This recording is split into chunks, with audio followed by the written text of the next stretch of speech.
Oui, parce que le retour à la Maison-Blanche de l'ancien président est un avertissement lancé aux démocraties, parce qu'il marque un tournant. 2024 n'est pas 2016, et contrairement à la première fois, les Américains ont voté pour le milliardaire en toute connaissance de cause.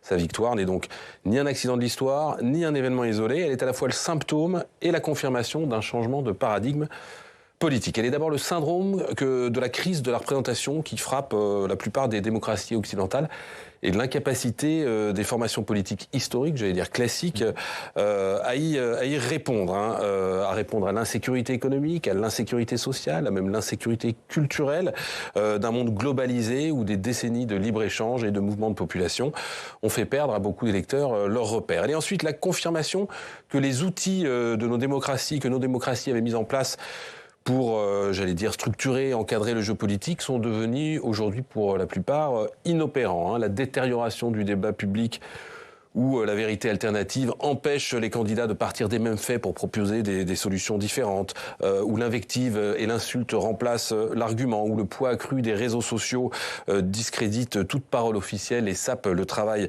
des médias classiques, tout ça favorise toutes les formes de manipulation populiste, voire de complotisme. Oui, et ce phénomène, il ne se cantonne pas aux États-Unis.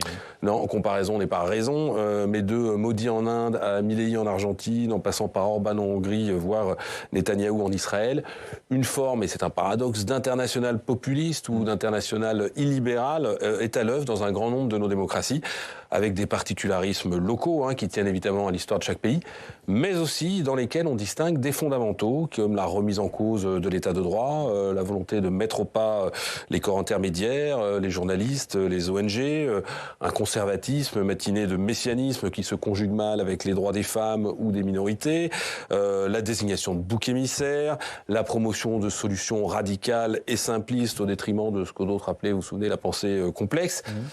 L'effacement surtout de ce qu'on appelait autrefois le progressisme, quand ce n'est pas l'effacement du progrès tout court.